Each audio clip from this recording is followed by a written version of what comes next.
vou pedir para que vocês tentem segurar ao máximo as perguntas para o final.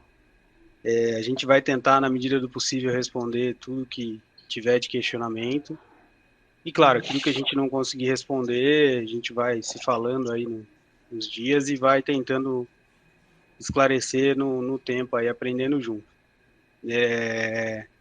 Fora isso, o material que eu estou trazendo aqui é um material totalmente autoral, né? Eu construí com base na minha experiência e naquilo que eu compartilho com meus colegas de trabalho, com os meus mentores aí. E tentei construir algo que fosse bem bacana para vocês no sentido de conhecimento, de base, de formação, para que isso possibilitasse abrir caminhos para vocês conhecerem um pouco mais desse universo, né? Que às vezes acaba ficando meio restrito o pessoal de rotativos. Então a gente fez questão de compartilhar com vocês um pouco do que é esse universo aí, que na minha opinião é muito bacana. Então é isso. Os slides eu numerei eles, né? Talvez não fique muito fácil de ver, mas eu tentei numerá-los para que isso de alguma forma facilitasse quando vocês tiverem alguma dúvida. Então está relacionado a um tema em algum slide específico, fica mais fácil para vocês poderem anotar e depois a gente poder conversar um pouco mais na fase dos questionamentos. E, em linhas gerais, é isso que o Thiago e o Ananias aí me passaram. E se todo mundo tiver ok, todo mundo estiver me ouvindo aí, a gente pode começar, de fato, a brincadeira aí, começar a conversar um pouco de planejamento de turbomáquinas aí, de paradas de turbomáquinas. Tá ok?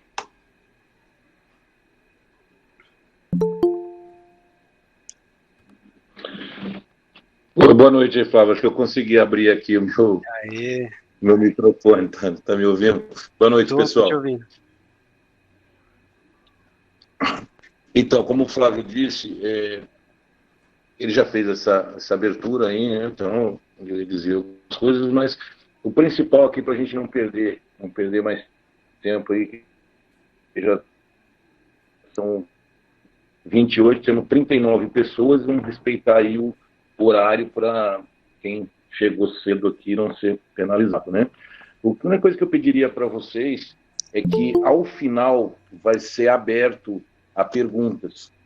Então, até para o Flávio não perder a linha de raciocínio e a gente ter aí uma maneira didática dele de mostrar para a gente o assunto, né? Os slides foram numerados. Eu pediria para vocês que qualquer dúvida e questionamento vocês anotem o número do slide e, ao final, façam uma pergunta e citem o número do slide para poder facilitar a vida do Flávio, e ele vai responder os questionamentos de todos. Tá bom, pessoal? Flávio, boa palestra para nós todos aí, né? Para você. Fique à vontade. Meninas, obrigado. E digo mesmo, boa palestra para a gente aí, que a gente possa aprender bastante junto aí. Então vamos lá, galera. Como eu comentei aqui, né? Eu estou trazendo o tema de planejamento de paradas de turbomáquinas. Depois eu vou entrar um pouco mais no universo de quais são as turbomáquinas que eu vou estar conversando um pouco com vocês. Mas, primeiramente, queria falar rapidamente de mim, né? Depois, no final, antes dos questionamentos, aí, se vocês puderem sempre ter na cabeça se apresentar rapidamente o nome, de onde está falando e um pouquinho da área, me ajuda a entender também o questionamento de vocês um pouco mais e tentar transmitir da melhor maneira possível, tá? Então, meu nome é Flávio, o pessoal me chama normalmente de Flávio Silva. Eu trabalho com gerenciamento de máquinas e equipamentos rotativos desde 2012, né? Então, gerenciamento e manutenção aí envolve diagnóstico de vibração, propor melhorias, planos de manutenção, investimentos, participação em paradas, né? Gerenciamento, detalhamento, enfim. Hoje eu estou mais voltado para a parada do polo, uma das unidades da Braskem, aqui de São Paulo, né? Hoje eu sou considerado coordenador de rede de rotativos. E também estou envolvido como especialista de rotativos por um projeto de cogeração e power conversion, né? Que seria a mudança de turbomáquinas turbinadas para motorizadas, um projeto grande aí que a Braskem está envolvida, né? Então, desde 2002 eu estou nessa área, é uma área muito bacana, eu gosto bastante, e vou tentar passar um pouco do que eu tenho vivido, principalmente com as paradas aí com vocês, né? Então, antes de mais nada, eu gosto sempre de compartilhar um, uma mensagem bacana. Eu trouxe aqui uma memória do Ayrton Senna, né? Uma das grandes frases dele aí que me motiva muito, que ele sempre disse, é que no que diz respeito ao empenho, ao compromisso e ao esforço, a dedicação, não existe meio termo, né? Ou você faz uma coisa bem feita ou não faz. Então, foi motivado por essa frase que eu construí esse material aqui para vocês e vem então trazer o que eu puder de melhor aqui para vocês hoje, né? Então, vamos lá, a tão esperada palestra, né? Eu separei em alguns tópicos para tentar ser uma forma construtiva para vocês, então eu vou falar um pouco sobre o que são as turbomáquinas e detalhar especificamente o grupo do qual eu vou falar mais da minha experiência, do que eu posso compartilhar com vocês. Aí dentro desse grupo eu vou falar um pouco das estratégias de gestão, né? Como é que você trabalha com essas máquinas no dia a dia, aí, né? Vai caminhando. Depois, um tópico que eu chamei de elegibilidade, que seria comparar algumas estratégias de manutenção que a gente adota normalmente para essas turbomáquinas, ou grandes máquinas, muitas vezes chamadas também. Depois eu vou entrar em alguns pontos que eu chamei de pontos críticos de planejamento, né? O que você precisa estar bem atento na hora de construir o teu planejamento de parada, né? Aí eu vou falar mais da gestão de execução, então alguns cuidados aí para você poder ter uma boa parada ou ter menos surpresas, né? Ao longo da sua execução de parada. E depois eu vou falar de alguns KPIs de qualidade, que estão ali no final da gestão de execução, né? E já entrando no processo de pós-partida, e para já poder voltar lá de novo na estratégia de gestão, né? É um ciclo fechado, né? Você vai lá, faz os levantamentos, planeja, executa e depois volta para a vida e já começa a pensar no que vem para frente, né? Então, basicamente, vamos lá, o que são essas tão faladas turbomáquinas, né? Então, as turbomáquinas diferem dos outros equipamentos porque operam em sistemas que nós consideramos volumétricos ou comprimíveis, né? E aí eu dou exemplo dos casos de pistões, bombas de vapor de pistão, compressores centrífugos. Mais na frente eu vou mostrar algumas imagens do que eu estou comentando. Mas de uma maneira engenheirada e física, né, o que são essas turbomáquinas? Elas são frequentemente referidas como aquelas que atendem à equação de Euler, né? Que basicamente é uma função, uma relação entre energia transmitida pela máquina, a massa de fluxo que passa através dessa máquina, né, as velocidades absolutas do fluido tangencialmente e na lâmina, né? Ou seja, uma maneira de tentar traduzir um pouquinho essa equação do Euler, né? Ele está transformando movimento em trabalho aí, né? Uma energia que tá mudando de forma, né? Então, turbomáquinas é isso, transformar a energia em compressão de fluidos, transformar a energia em movimento de fluidos, né? Às vezes o fluido não é compressível, mas você está realizando um trabalho nesse fluido, né? Está movimentando ele de uma localidade para outra. Vias de regra é esse o viés.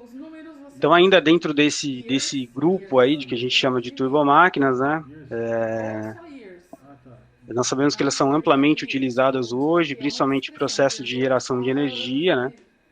Que utilizam tecnologias como turbina a gás, turbina a vapor, turbinas eólicas, né? Então, todos grupos de grandes máquinas, turbomáquinas. E com mecanismos de acionamento de veículos também são bem comuns, né? Turborreatores, turbohélices, tem alguns turbofans em aviões, né? Turbinas a gás também em aviões, né? E como eu tinha dito, em acionamentos de fluidos, como bombas hidráulicas, Então você vê que muito do que vocês veem aí no dia a dia, nas plantas, principalmente plantas industriais, né? Tem sempre alguma turbomáquina, maior ou menor lá. E para quem é apaixonado por carro, sabe que um carro que tenha um sistema de turboexpansão aí não deixou de ser uma turbomáquina. Então, no nosso dia a dia, a gente tem convívio, tem relação com, tem visto alguma delas aí trabalhando, né? Já separando um pouquinho do que eu vou comentar aqui, eu vou falar um pouco de turbinas a gás. Então, basicamente, assim como um motor diesel, uma gasolina, né, ela tem um tipo de motor a combustão interna, né? Você comprime o gás, você tem uma câmara de combustão e a combustão desse gás, né, a energia que é gerada dessa combustão, esse gás pós-combustão, ele movimenta a turbina, né? Turbina a gás é isso, né? Aqui eu já falo uma curiosidade, existem as aeroderivativas, né? Que são turbinas de avião, né? E tem as heavy ducts, que nós chamamos assim, porque são turbinas para trabalhar em áreas terrestres, vamos dizer assim, né?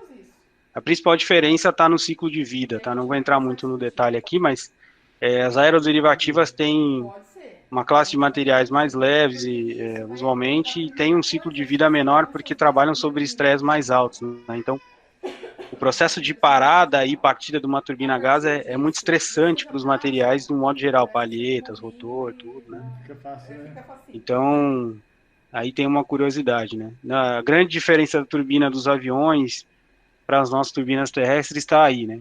A necessidade de você ter menos peso e a questão desse impacto de parar e partir o equipamento várias vezes, né? Via de regra, né? Tem um outro aprendizado aqui bacana para deixar para vocês. A melhor condição para uma turbomáquina é sempre operando. Então, se tem alguma condição que é boa para a máquina, é velocidade de controle e operando.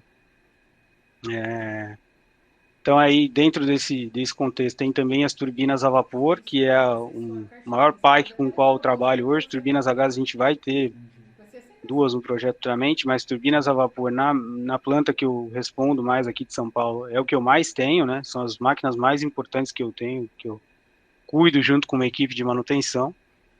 Estou falando aí de 9 turbinas, né, a vapor, de grande pressão, 9 máquinas, 8 a vapor, né, vamos dizer assim.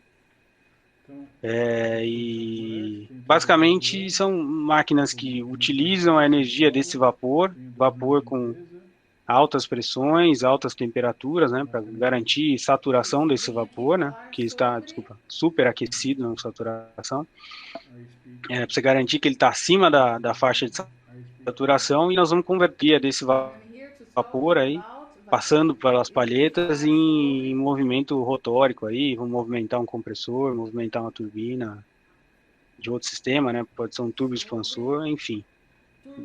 São máquinas muito utilizadas, né, as de grande porte ou as consideradas de uso especial, tem até uma nomenclatura na API específica para isso.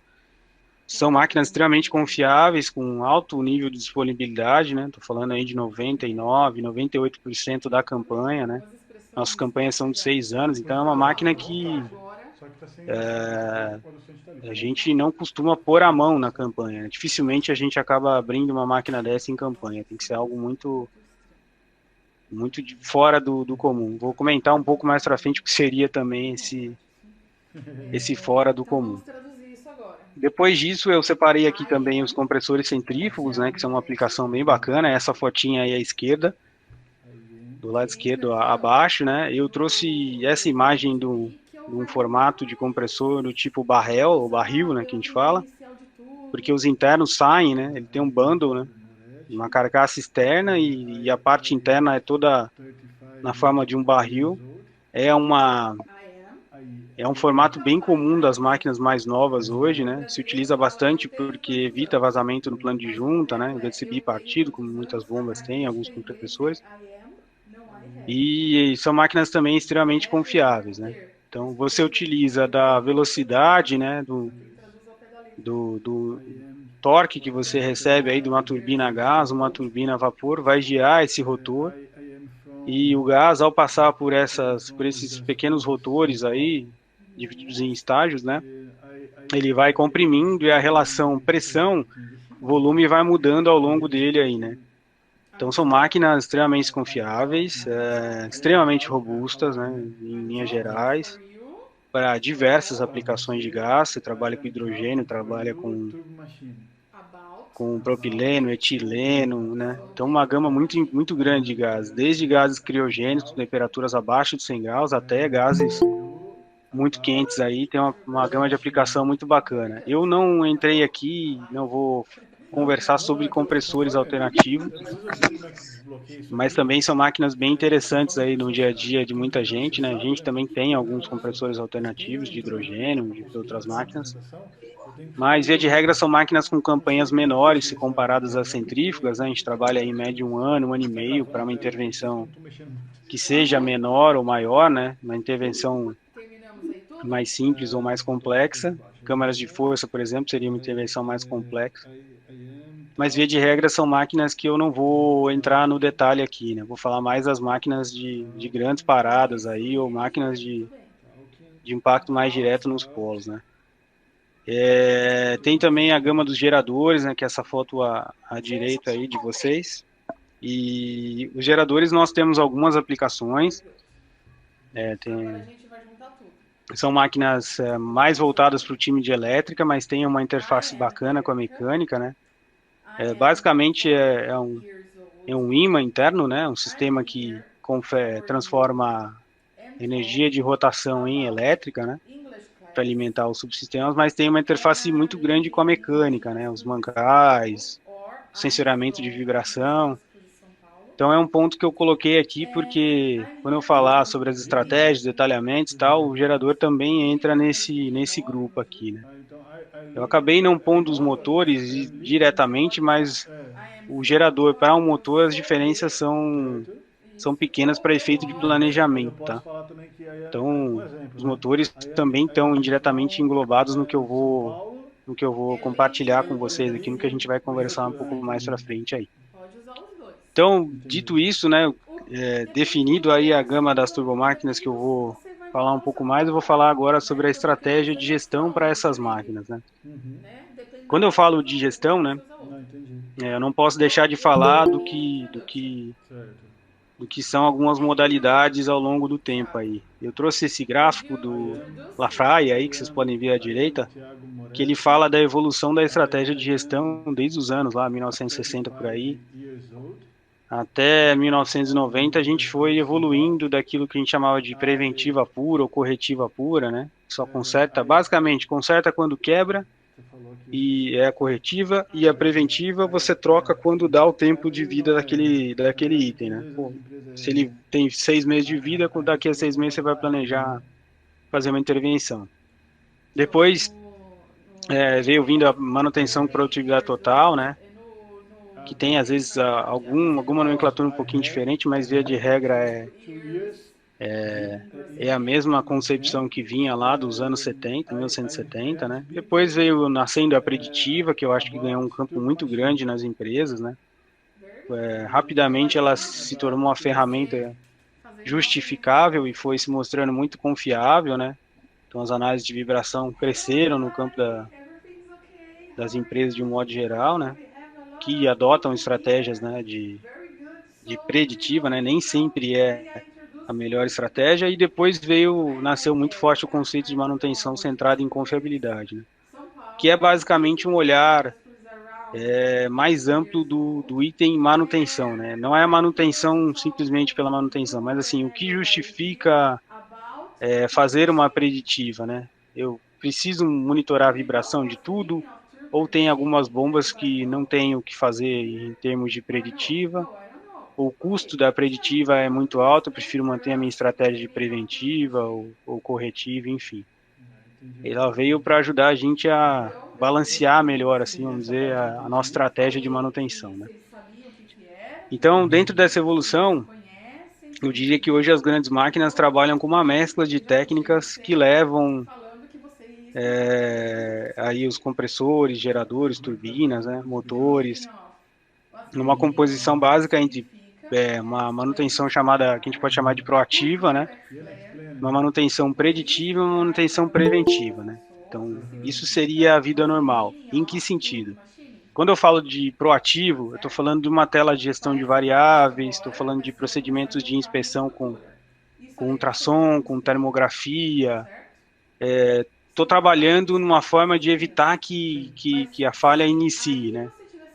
Se eu achar alguma variável que estava fora do padrão dela dos últimos 15 dias, 20 dias, isso pode me indicar que um instrumento, que algum equipamento está começando a querer apresentar uma defasagem. Então eu vou lá e já começo a antever esse processo para que lá na frente eu não tenha um problema maior. A preditiva, olhando turbomáquinas, né, está muito voltada hoje ainda para análise de vibração, né? Acho que é a ferramenta mais usada, né? E aí já faço um gancho aqui das turbomáquinas que eu comentei ali, via de regra, 90% das máquinas hoje trabalham com mancais de deslizamento, né? Que basicamente o mancal de deslizamento ele é um tipo de apoio não contato que a gente chama, então existe sempre uma película de óleo entre a região rotativa e a região de apoio, vamos dizer assim. Então você tem técnicas de monitoramento ou equipamentos de monitoramento específicos e tem resultados muito bons com esses equipamentos para você poder identificar uma falha ou identificar possíveis causas daquela falha e ser bastante assertivo, né? Tem algumas experiências com isso já na carreira aí de detectar problemas de formação de polímero, algum problema de folga, problema de manutenção de reparo de rotor durante a campanha com monitoramento de vibração online. Realmente é uma ferramenta que se paga muito facilmente, aí, fácil de justificar para essas máquinas que têm um impacto tão grande nas unidades aí. Já dentro da preventiva, eu acho que não tem grandes segredos, né? Aquela manutenção de manual, eu coloquei aí, está baseado muito na condição e nos indicativos que você tem do teu equipamento aí. Então, via de regra, é aquilo que a gente planeja e trabalha muito, por exemplo, com turbinas a gás, né? Essas intervenções que você tem de câmara de combustão. E também trabalha com as máquinas grandes nos polos, né? A gente acaba fazendo muita preventiva, né? Tem outros nomes, mas no fundo é uma preventiva. Durante as campanhas do site, governadas aí de modo geral, falando de petroquímica e química, né? São governadas as paradas pelo prazo que é dado pela Portaria 5, ou também conhecido como NR3, aí, que governa os equipamentos estáticos, né? Então, uma manutenção preventiva, né? A máquina em si não teria que parar naquela janela de tempo, eu vou comentar um pouco como é que eu chamo essa janela usualmente, mas não teria que parar durante aquele turnaround lá, ela já vai estar disponível, então você vai fazer a melhor estratégia para intervir nela preventivamente, né? E aí eu deixei um ponto especial que seria a corretiva, né? Que ela pode acontecer, mas normalmente não é algo desejável, né? O que eu chamo aí de não ser algo desejável? É quando você não trabalha com essa estratégia de poder, de fazer corretivo, né? Eu não trabalho nas minhas grandes máquinas aqui, e sei de muitos sites que trabalham assim também. Eu não trabalho com a possibilidade de ter que fazer, ou melhor, eu não planejo ou não aceito esperar um equipamento ir até a falha. Eu sempre vou tentar trabalhar dentro da linha do proativo, do preditivo ou preventivo. Mas sim, se houver a necessidade, eu preciso estar preparado e tenho a consciência de que alguns itens aí, lá na frente eu vou pensá-los mais um pouco, mas basicamente, preciso saber que eu tenho que ter alguns spare parts que eu posso precisar ao longo de uma campanha para uma corretiva emergencial, alguma coisa do tipo. Preciso saber que tem dispositivos específicos, né? Essas máquinas requerem alguns dispositivos que são engenheirados durante a sua construção para que você possa fazer a abertura e o fechamento delas. Então eu sempre tenho no meu radar ali uma gestão durante a minha estratégia de vida da máquina, tem sempre algumas coisas que eu tenho que ter ali, alguns dispositivos, alguns equipamentos ou itens específicos, né, spare parts aí que eu tenho que ter na mão para caso eu precise entrar numa corretiva, né. Aí entrando um pouquinho na linha de legibilidade, né, que eu tentei pensar ali um pouquinho, falei do termo turnaround, mas aqui é um slide bem direto assim, né. no dia a dia de quem trabalha com turbomáquina, existem duas nomenclaturas muito fortes que a gente acaba não usando exatamente essa, perdão. Mas aí seria o overhaul versus o turnaround, né? O que seria o overhaul? É uma manutenção planejada, mas aí eu estou pensando numa manutenção isolada, esporte. Estou pensando só no meu ativo ali, na minha turbomáquina, numa janela de tempo planejada, mas muito voltada para aquilo que o fabricante me recomenda, o que eu tenho de orientação. Então, já te digo que é muito comum dos geradores fazer isso, né?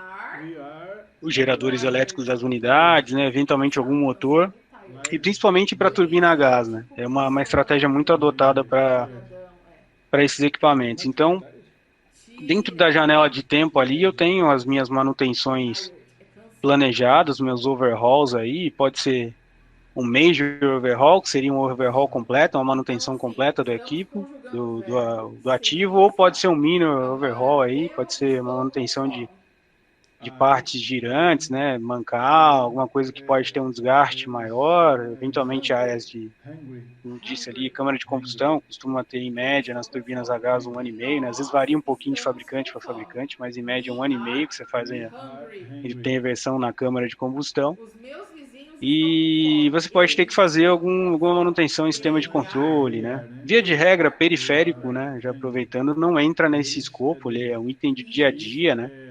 Normalmente a gente desenha para que eles tenham, para que os sistemas tenham alta confiabilidade, então, via de regra, são redundantes e são liberáveis no dia a dia, então a gente acaba trabalhando, não olhando muitos periféricos quando está falando de planejamento da parada do ativo geral. Claro, nessas intervenções menores ou mesmo nas intervenções maiores, aquilo que você pode fazer e faz sentido, né?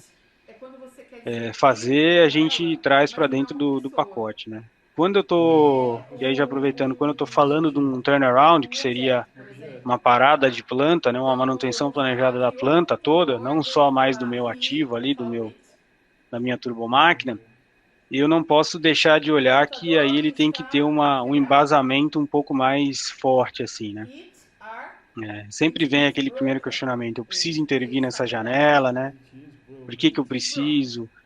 Principalmente, qual a minha relação custo-benefício dessa intervenção, né? Como eu disse alguns slides atrás, a turbomáquina normalmente você não tem a necessidade de pará-la durante uma parada do site, por exemplo, para atender principalmente a norma regulamentadora aí dos equipamentos estáticos para quem tem mais dia a dia aí com plantas com equipamentos vasopressurizados, né? Caldeiras não entra muito no grupo, são vasopressurizados, são sistemas pressurizados, mas tem governança diferente, né? Caldeira não é a mesma coisa que uma torre, um reator, um equipamento desse tipo aí. Mas via de regra a parada é governada por eles, né? Então o intervalo comum de 5 anos que o pessoal tem trabalhado aí, Petrobras e Braskem e outras empresas para estender até 9 anos, né? Via de regra ele é governado pelo SPI, né? Juntamente com as necessidades que eles têm aí em relação às obrigações que eles têm em relação ao Ministério do Trabalho e ao Instituto Brasileiro do Petróleo. Então, aí entra um fato bem curioso aí, né, que eu vou... Depois pode ser que surja um questionamento, mas via de regra, quando eu falo em manutenção planejada, nós deveríamos pensar, antes de entrar na parada, eu tenho que fazer aquilo que eu realmente preciso fazer. Então, o que eu não precisar fazer, eu não faço. Por quê? Aí eu explico um pouco o porquê da figura, né? Claro, a figura tem duas funções. Uma para mostrar o que seria um equipamento single aí, o overhaul, o que seria um turnaround, pensar no todo, né? Mas também para trazer uma reflexão assim, quando eu estou falando de um equipamento específico, vejam, tem 4 pessoas trabalhando numa oficina externa, isso não é impossível de fazer, né? Nesse caso dessa turbina, ela tem mais características de uma turbina a gás. Mas já existem turbinas de operação em site de 18, 30, 40 megas que você consegue tirar boa parte dela, ou quase toda, e trabalhar numa oficina. Então, para fazer isso durante um turnaround, isso é muito complicado, né? Estou falando de fazer intervenção em 5, 6 máquinas, 7, 8 máquinas, e ter um site aí com uma população, ou com um número de pessoas da ordem de 5, 6 mil pessoas, né? Então, eu estou passando de uma equipe que teria vai, rodando pesado, com um prazo bacana, muito tempo, 50 pessoas no máximo, no máximo, do máximo, do máximo, fazendo bem mais do que uma máquina, né? Entendi. Já estaria pensando aí em Tá. duas, três máquinas. Então, para fazer uma máquina, eu te diria que uma média de 8 pessoas conseguiriam fazer bem uma máquina num período considerável. Claro que o período interfere, né? Ao invés de você ter Entendi. 120, 130, 140 pessoas para fazer 7, 8 máquinas só olhando a equipe de rotativos, mais o que você vai ter de apoio e tudo mais. Então, toda a pressão, toda a complexidade de fazer máquinas num cenário de parada de site é algo que tem que ser sempre muito pensado. Então, via de regra, eu diria para vocês que é uma dica que fica aí, né? A parada geral, ele é um momento de fazer o que é necessário, para que você só tenha que trabalhar naquele ciclo ou naqueles equipamentos Mais facilidade. daqui na próxima parada. Então, ter uma vida boa até a próxima parada. E aquilo que eu posso fazer fora é recomendável que você faça. Então, é um consenso dentro da engenharia de manutenção, e inclusive das engenharias de seguradora, né? A seguradora é suportada por especialistas de engenharia, né? Então, a própria seguradora vê isso muito forte, né? Uma experiência que a gente troca entre nós nos sites, assim, o nível de qualidade de poder fazer uma máquina com uma equipe própria, mais dedicada, juntamente com quem você estiver contratando, se precisar contratar, é muito maior do que quando você está fazendo um grupo de máquinas muito grande, né? Sempre tem uma complexidade, um fator externo, né? Um fator ambiente de gerenciar essas pessoas no site, as acomodações e como você se desdobrar para atender muito mais máquina, fora a pressão que né, tá com um polo parado, com um planejamento de 30 dias, o tempo correndo e você tendo que voltar a produzir aí. Então, indo um pouco para os pontos críticos de planejamento,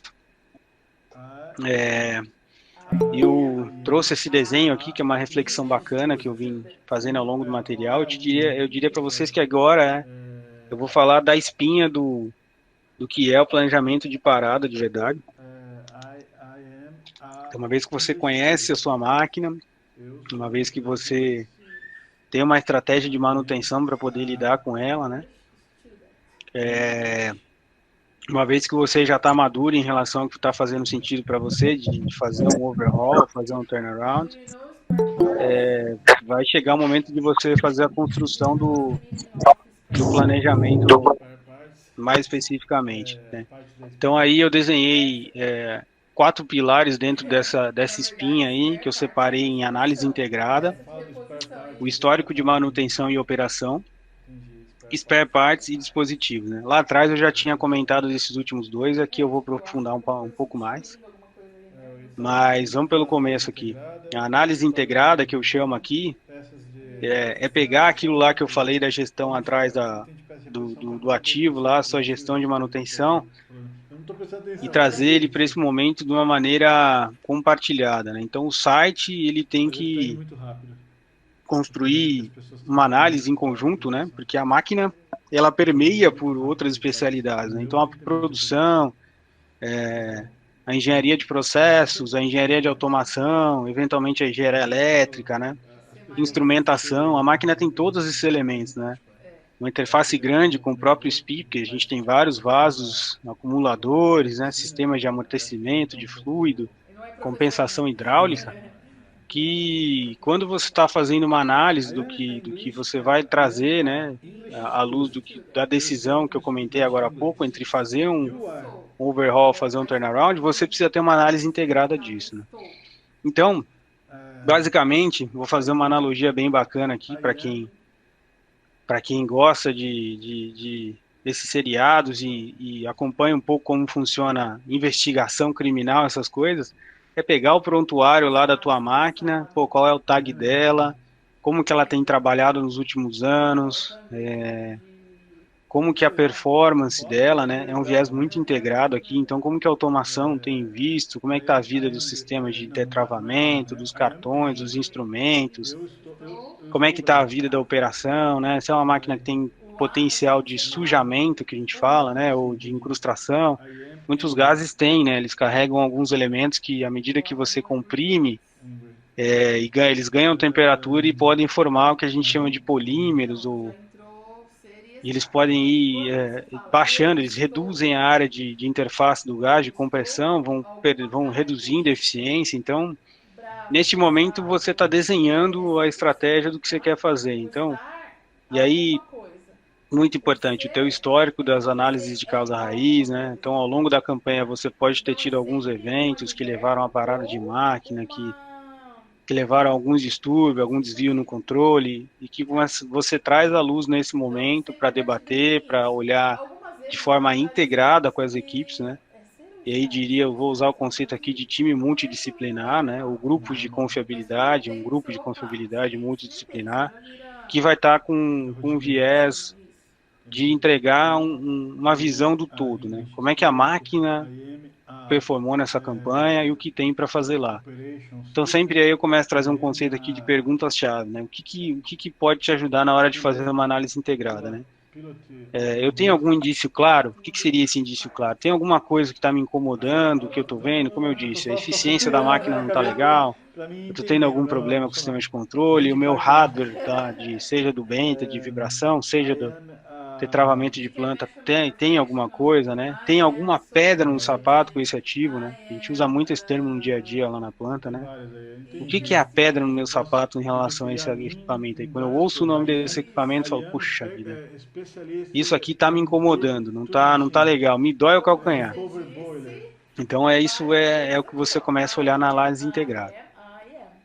A manutenção tem um dever de casa aí que ela é mais próxima da operação, né? Às vezes é um dos resultados que você leva para análise integrada, mas é uma coisa bem que às vezes está muito dentro da manutenção e na hora de olhar a análise integrada, se você não tiver esse momento antes ali, você deixa de enriquecer a tua análise integrada, né? Que é manutenção, pegar o histórico dela lá, o que ela fez na última parada. Nem sempre aí já é uma experiência, e nem sempre dá para fazer tudo que a gente quer, ou tudo que precisa do jeito que precisa. Às vezes a gente tem que saber lidar com algumas coisas que não estavam tão detalhadas, ou algumas surpresas, também vou comentar lá na frente um pouco que seriam surpresas, e que você precisa dar um caminho para isso, né? Dar uma solução, eventualmente você não resolve 100% naquele momento, mas fica lá no relatório de pós-parada, preciso trocar tal peça, que eu fiz um reparo emergencial, não vai aguentar até a próxima parada, vai, mas eu preciso me planejar para trocá-la, fazer um trabalho um pouco mais detalhado. Enxerguei alguma necessidade que vai precisar do investimento, né? Que aí na hora da análise integrada você vê, mas é aqui no histórico de manutenção muitas vezes que fica guardada essa informação. E dentro da operação a mesma coisa, às vezes alguma dificuldade que eles tiveram na hora de parar, de partir, ou ao longo da campanha aconteceu alguma coisa muito específica do operacional e que não levou tão diretamente a um problema de performance ou uma análise de causa-raiz, mas é algo que precisa ser levado em consideração, né? Então, é sempre isso, as palavras-chave é aquilo que estava no relatório da parada passada, algum evento de operação que foi importante, pode impactar no que você está acostumado a viver dos mancais, etc., né? Aí, quando a gente passa para a parte de spare part e dispositivos, esses dois eu já tinha feito uma pincelada lá atrás, né? O spare part nada mais é do que aquilo que eu preciso preservar e aqueles itens de reposição comuns, né? Os que são especiais, que eu comentei um pouco ali atrás, algum item que você não espera ter desgaste, né? Via de regra, a turbomáquina a gente trabalha assim, eu não tenho no estoque uma máquina inteira, porque não me justifica, sobre vários aspectos, mas basicamente um custo parado e algo que tem elementos que se degradam no tempo, então não vão aguentar 5 anos, eu não tenho que comprá-lo e deixá-lo no meu estoque, mas sim eu preciso ter uma estratégia de vida, né, de gerenciamento de vida enquanto em campanha do meu ativo, que eu preciso ter alguns itens, via de regra que eu sempre recomendo, mancais, selos, né, os labirintos internos, as vedações principais, né, de caixa, de selo, porque caso eu tenha que fazer uma intervenção emergencial, a probabilidade dos itens que podem ser danificados é maior, são esses, né? Um rotor reserva é sempre importante ter, se possível. Partes de controle de turbina que a gente está acostumado, né? Então, parte do sistema de trip, de segurança da máquina, né? Best friend. De controle de admissão de vapor, de injeção, Mas são primordiais que você tenha uma boa gestão deles ao longo da campanha. No aproximar da parada, como eu disse ali atrás, quando você vai fazendo a análise a integrada e vai fazendo as análises do histórico de manutenção, etc., de operação, você pode já começar a identificar alguma coisa que você ainda não trouxe para o teu estoque, mas que você mais na frente vai estar precisando ali, então é bom ter isso na cabeça aí. Então, via de regra, itens capitais, né, a pergunta-chave é isso, se os itens capitais, se eles estão disponíveis, capitais que a gente fala, é esse que eu comentei antes, é aquilo que eu preciso no meu dia a dia, caso eu tenha alguma necessidade, intervir, tá ali, tá, justifica ter um custo não almoxarifado, e aí sempre ter o cuidado se o meu detalhamento, aquilo que eu estou planejando fazer na parada, se ele chegou no nível do spare. Nem sempre é fácil de ver isso olhando a tarefa, mas tem que ter esse momento, essa reflexão, né? De você olhar o teu detalhamento e ver se o teu spare part está refletindo aquilo que você planejou. Porque senão planejar é uma coisa, né? Planejar a tarefa é uma coisa, no papel ali e tal. Mas o planejar mesmo tem que ir lá na ponta e ver se aquele spare está lá, está disponível, é aquela medida, é aquela dimensão, porque ele impacta no tamanho da tarefa, impacta se eu vou conseguir executar a tarefa ou não. Já dos dispositivos, como eu já tinha pincelado atrás, quando você faz o projeto da máquina, essas máquinas elas são projetadas para cada aplicação. Claro que o fabricante tem uma gama de máquinas, né? Apesar de elas serem máquinas especiais, ele tem uma família ali que ele ajusta algumas partes, né? E ela se adequa à tua necessidade, né? Então, quando ele está fazendo isso, ele começa a customizar partes da máquina. Então, às vezes você tem um fabricante de selo que já é um parceiro seu, ele ajuda a desenvolver o selo daquela máquina. Se for um selo lubrificado a óleo, ou um selo lubrificado a gás, né? Eu não vou entrar muito no detalhe aqui o que é cada um, porque só esses dois temas já daria uma outra palestra, mas basicamente um selo onde o óleo faz a função de barreira com gás, né? O selo tem essa função, não permitir que o gás vá para a atmosfera, em casos que você injeta um gás inerte, um nitrogênio, para fazer essa barreira do selo aí, e garantir que ele não vá para a atmosfera, né? Então, cada selo tem uma construção, tem uma filosofia, e no final você precisa de dispositivos específicos e engenheirados para que você faça tanto a montagem correta deles, quanto a remoção correta, né? Então, aqui eu trago um ponto importante aí, uma dica importante, né? A máquina, apesar de eu ter mostrado lá atrás que elas são muito robustas, tem campanhas muito grandes, né, em modo geral, né? No Brasil a gente trabalha com uma média de 6 anos, mas nos Estados Unidos a gente tem histórico aí de crackers que operam 9 anos sem abrir máquina, né? Então, 9 anos é muito tempo. 6 anos também né? Então, quando a gente fala disso para uma máquina, né, nos dá a sensação, nos leva a impressão, poxa, a máquina é muito robusta. Ela mas você ganha o jogo nas miudezas, né? Então tem muito item delicado, pequeno, né? Muitas vezes que a montagem ela é tão sensível que você precisa fazer isso manualmente mesmo, às vezes com a luva é difícil de fazer. Então, todo cuidado é pouco quando a gente fala de dispositivo, né? Então, ter o dispositivo certo, saber onde ele está, as condições estarem adequadas para você poder utilizar, ele é muitas vezes decisivo na parada. Uma tarefa que você poderia executar em 2 horas, se você tiver que fabricar um dispositivo na hora, tudo, você pode perder um turno, eventualmente 2 ou até mais. Isso se não montar errado. E aí perder uma boa parte da tua parada, porque se você montar errado, que você, na hora de pressurizar um equipamento, esse selo vazar, e acontece, né? Às vezes acontece, um plano de junta vazar, um selo vazar, você voltou lá para trás.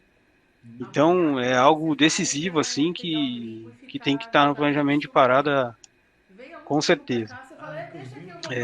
Uma vez passando por essa questão das partes críticas da estratégia, vem então a gestão da execução, né? Já planejei, já sei o que eu vou fazer, como que eu vou fazer, então eu vou juntar aquilo que eu planejei, né? Tudo que eu criei, idealizei, tive as visões, planejei, tá bom, tá ruim, né? Os conceitos eu vou colocá-los em prática lá quando eu abrir e executar a minha parada. Então, vem uma dica aqui logo de cara que eu chamei de previsibilidade, né? Então, quando você está criando o planejamento da parada, né? Claro, você reduz a equipe porque não dá para ter uma equipe, colocar todos os caras que eu tenho de rotativos de todas as plantas para fazer a parada de cada site, né? Então, algumas pessoas, né? Você tira um time do dia a dia, né? Para poder apoiar ou pensar essa parada, ou puxar o planejamento de parada, mas ele não constrói sozinho, né? Depois que você fez toda essa análise integrada, com operação, com tudo mais, sempre fica um cuidado adicional, né? Então, quando você está muito mergulhado na parada, eventualmente você não tem todo o histórico, né? Alguma coisa ou alguma expertise ou experiência fica no valor de cada pessoa de percepção, né? Então, até um aprendizado pessoal, né? É muito importante que durante o tempo de estratégia, que você pense um pouco na gestão da execução e você tenha um momento para poder discutir com a equipe de um modo geral e colher experiências, né? A gente chama isso de plano B e plano C. Então, como funciona isso? Você já está planejado, já está estruturado, então antes de você ir para os finalmente, para executar ali aqueles meses que antecedem, né, um pouco a preparada ali, você preparar as últimas estratégias, né? Eu dei alguns exemplos, né? Que alguns deles até é vivido já. Então, você faz uma reunião, uma discussão, né? Chama a equipe, põe na mesa as questões e aí deixa aflorar as experiências, as percepções e aquela visão antecipatória que a gente chama, né? O que pode ser uma ameaça do planejamento, né? Por exemplo, às vezes você pode abrir uma turbina, você não tem no histórico de manutenção nada que está te indicando que a eficiência daquela turbina não está legal, ou eventualmente não tem nenhum problema, tal. Não, estou tranquilo, vou fazer minha manutenção, já olhei todos os meus históricos, tudo, tô planejado para fazer uma revisão e estou seguro do que eu vou fazer. Você pode se deparar com algum processo de incrustação. Esse vapor pode ter tido uma pequena contaminação, você ter níveis de incrustação que te prejudica uma limpeza por um processo de gelo seco ou mesmo hidrojato, né, que são os mais comuns. Gelo seco agora é mais comum ainda, né, do que ganha muito terreno em relação ao hidrojato, né, é mais seguro, é mais limpo. Mas algumas carepas ou alguns processos de incrustação ele não consegue remover da turbina, né? Então, se você não tiver com isso na cabeça de que isso pode acontecer e lá na tua hora de definir o que você vai contratar, você não deixar na manga. Um jato de microsfera, por exemplo, você pode ter que no meio da parada achar alguém que faça isso e criar um planejamento que não existe, né? No meio da parada. Então, é mexer na curva de avanço, de detalhamento no meio da parada, fora o estresse que é dizer para o coordenador de parada que você não planejou fazer aquela limpeza e vai ter que fazer, né? Com turbina a gás, eventualmente se abrir a câmara de combustão e ter uma trinca de refratário. Ou alguma palheta com problema, algum labirinto roçado que você não estava esperando trocar, não tinha nenhum indício. Então, assim, ter aquele cara que sabe adoçar uma palheta, é sempre bom essas estratégias estarem ali visando a gestão de execução, né? Então, reparo no labirinto, alguma coisa assim, precisa ter essa carta sempre na manga, assim. É algo que é difícil refletir no planejamento, mas quando está criando aquelas horas ali daquela tarefa, ter aquele cuidado quando está ali com a equipe, pô, ó, vamos prever um jato de microsfera, vai abrir a câmara de combustão, pô, não é legal já ter uma ideia, uma estratégia em relação a poder ter trinca no refratário, né? Esses cuidados adicionais, assim, valem muito na hora de fazer a gestão, né? Além disso, o que é muito importante é que você tome cuidado nos processos de montagem e desmontagem, né? Eu considero as etapas dentre as mais críticas do processo de manutenção da máquina, né? Na desmontagem, né? Quando você está desmontando, você identificar as peças corretamente, separá-las corretamente, inspecionar de maneira bem criteriosa, avaliar se precisa fazer a reposição. Então é muito importante você ter esse domínio do que está saindo, como está sendo acondicionado, né? Às vezes você perde uma peça na hora de desmontar e lá na frente custa caro, né? E dentro do processo de montagem você tentar na sequência, né?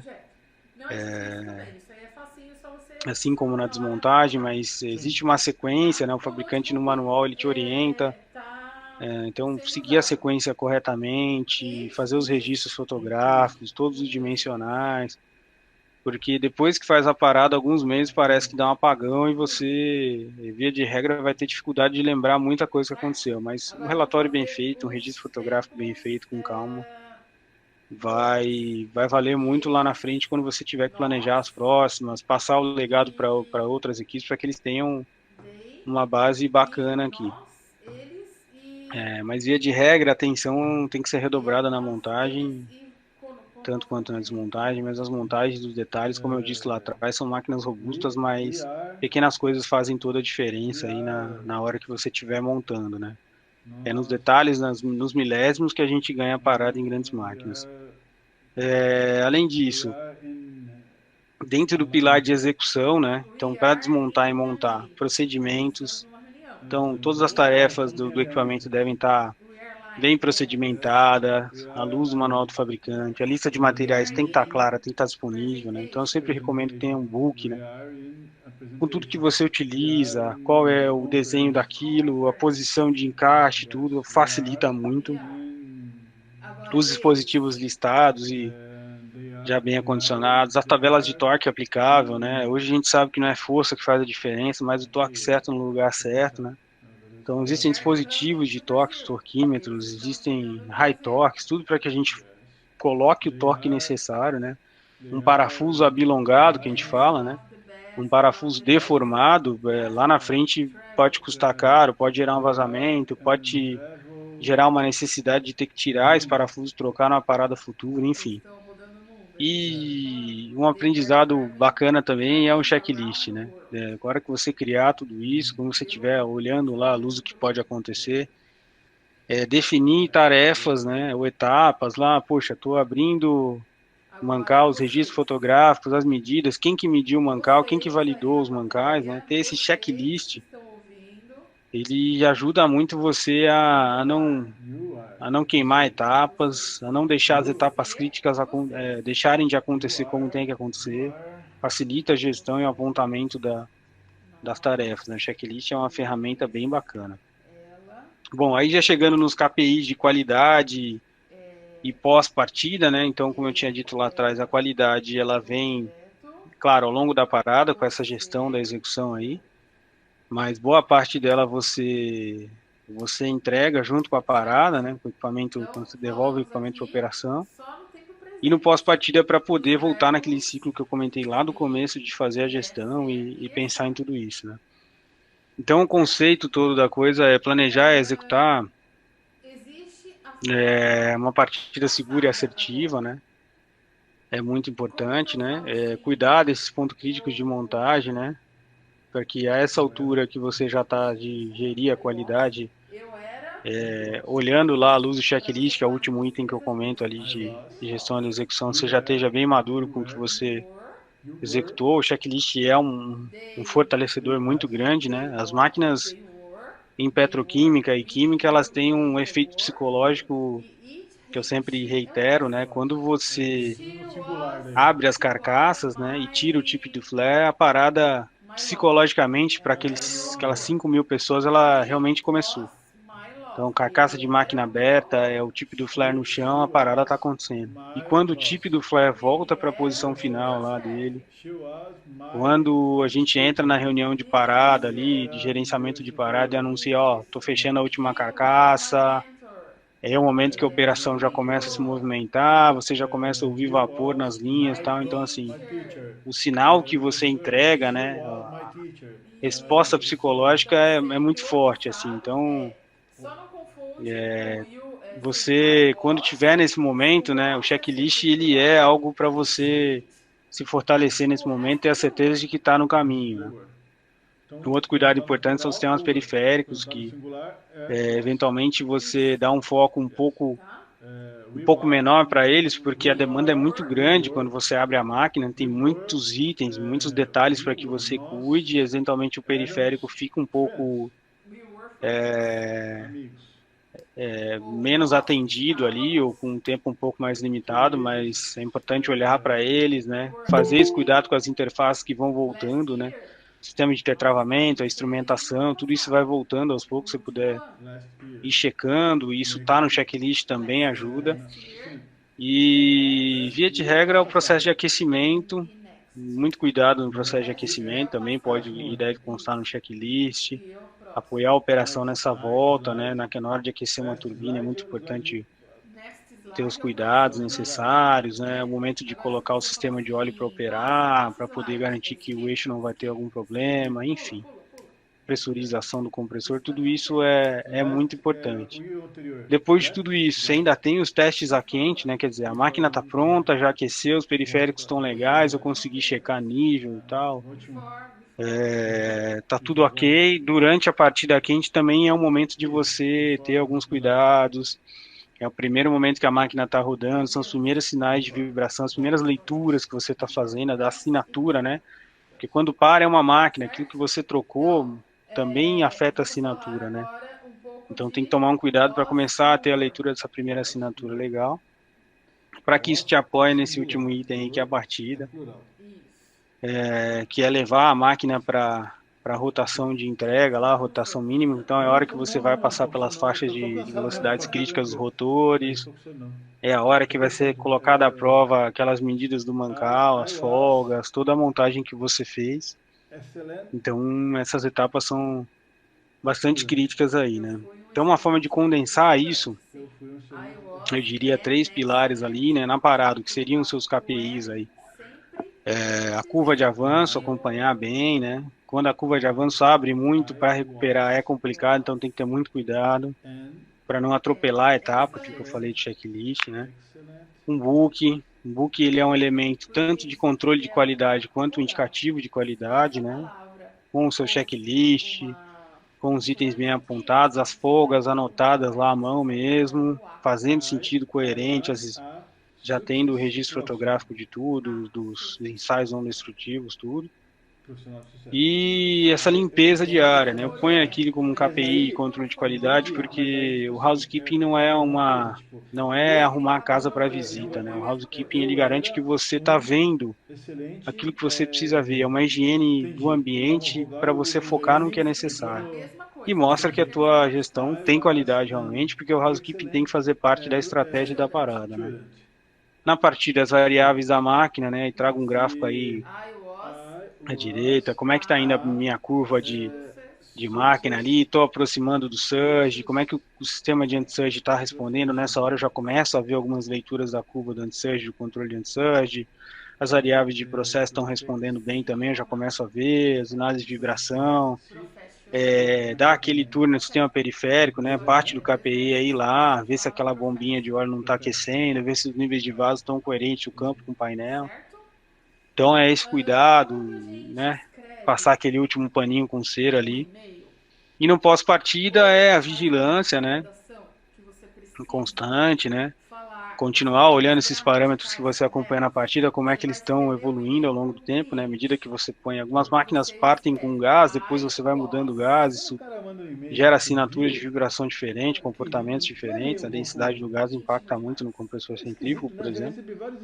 E tudo isso você tem que ir cuidando e gerenciando no pós-partida para a tua vida, né? Aí eu sempre já deixo aqui a minha sugestão que você, como eu falei lá atrás, na hora de fazer a análise do grupo integrado, que você tenha um grupo de confiabilidade ou de gestão do ativo, né? Formado de forma multidisciplinar, né? Para que ele consiga ponderar as necessidades de todos, mas que tenha alguém ou pessoas engajadas, cuidando e gerenciando aquele equipamento na vida dele, na operação dele, para que isso, além de facilitar, né, o planejamento da próxima, isso também te dê um norte aí, né? Acho que facilita muito para um gestor de manutenção, um gestor de produção, um diretor industrial, né, um gerente industrial, ele ter uma equipe de engenharia que está olhando aquela máquina, que tem um sponsor ali, que tem um líder dedicado, né, que sabe o histórico da vida, está latente ali, vai cuidar para que os projetos sejam corridos no momento certo, para que tudo possa ter um ciclo de vida mais ameno e com uma produtividade, uma confiabilidade maior, né?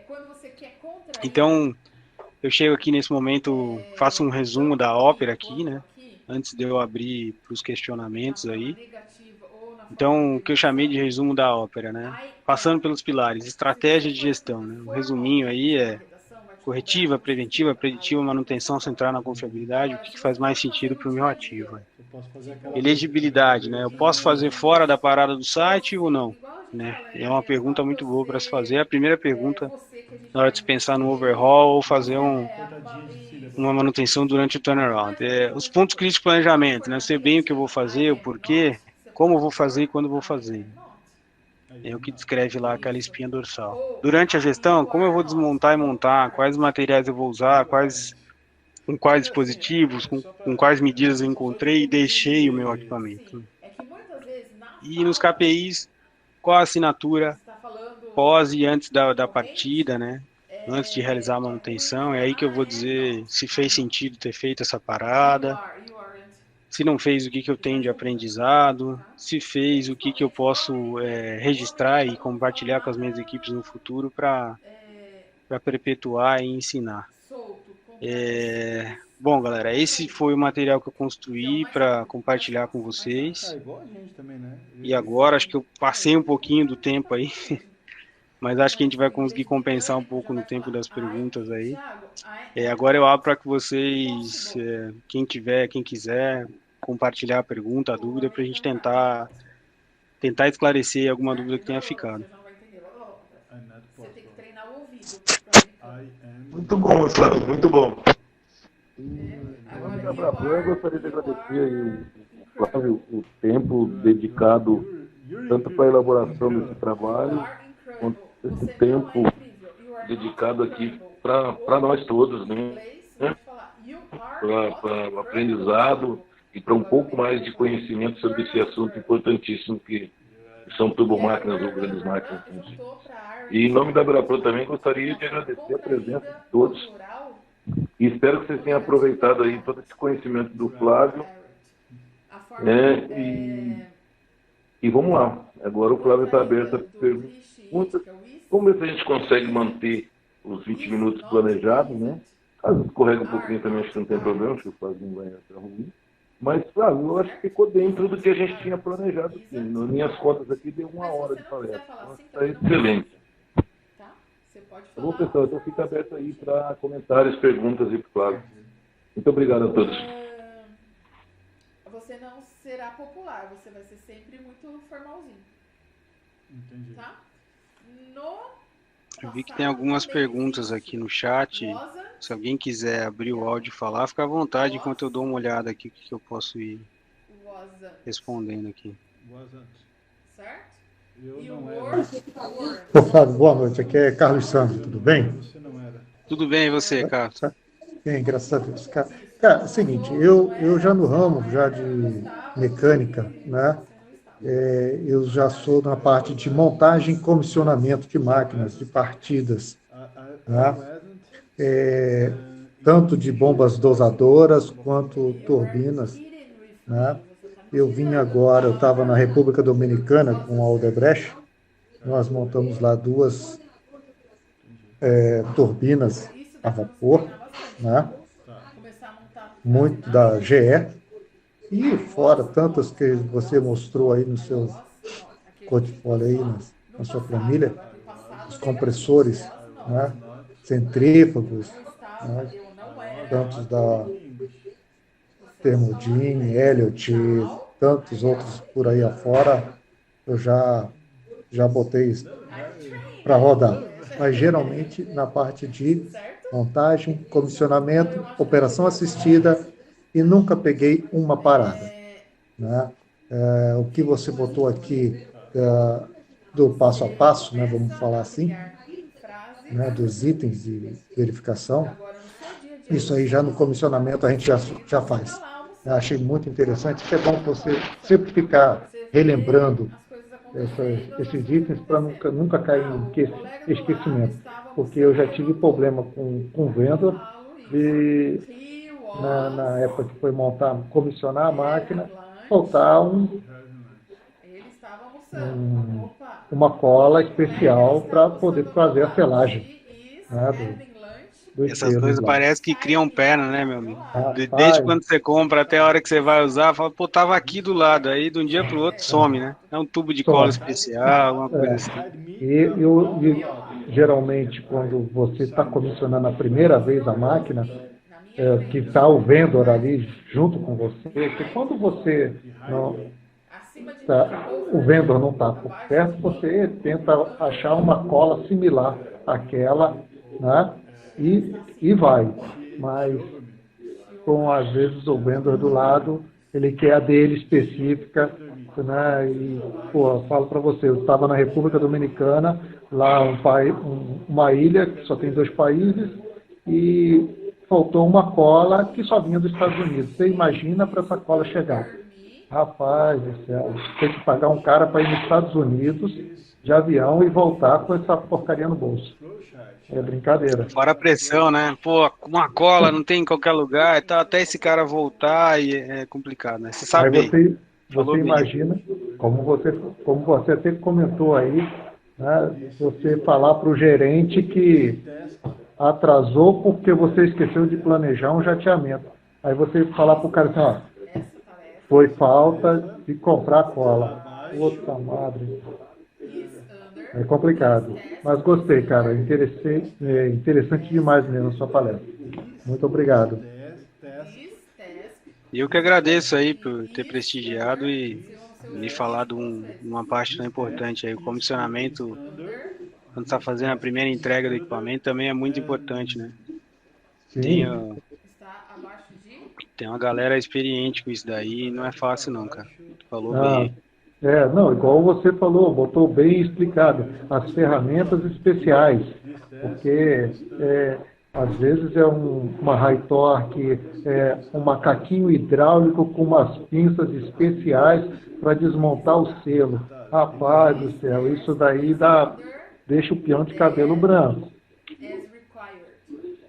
Na Braskem nós tivemos uma experiência, o Gilmar tá aí na Copa para não deixar mentir sozinho.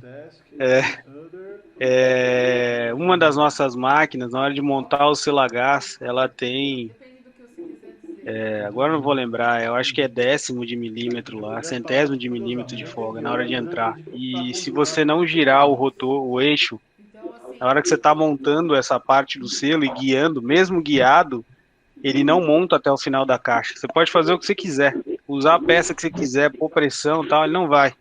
Enquanto você não posicionar ele num lugar e girar o eixo um pouco, ele não consegue ir para a posição final. Então, cara, a gente apanhou pra caramba com essa máquina na parada. E, claro, valeu muito aprendizado, mas isso que você falou é fundamental, assim, é uma barra roscada, é uma cola específica, para máquinas que tem partido, né, você deve ter experiência também. A cola ela tem um tempo de cura, né? Então tem um tempo que você prepara, passa a cola e depois você tem que vir com a parte de cima e montar, né? Eu já tive uma experiência de na hora que a gente estava terminando de fechar a tampa superior, a tampa desceu um pouquinho no movimento da ponte ali, da sensibilidade, ela acabou correndo um pouquinho. Na hora que ela bateu na tampa de baixo, ela não criou nenhum machucado nem nada, mas ela movimentou um pouquinho em ângulo. Então, na hora que a gente foi tentar tirar os pinos guia, a gente viu que ele ficou preso. E a gente perdeu meio turno, cara. A gente teve que tirar a tampa, soltar os pinos guias, limpar o plano de junta, a cola toda e fazer tudo de novo. Porque aquilo ali lá na frente poderia ser um vazamento interno, gerar uma perda de eficiência e tal. Então, assim, detalhes, né? É o que você colocou bem aí. É aquele itemzinho, aquela cola... É o cuidado do todo, assim, principalmente dessas partes pequenas, né? Sim, isso é muito importante mesmo. Mas valeu mesmo. Obrigado por tudo aí, tá? A palestra foi excelente. Obrigado aí. Eu que agradeço. Estamos aí.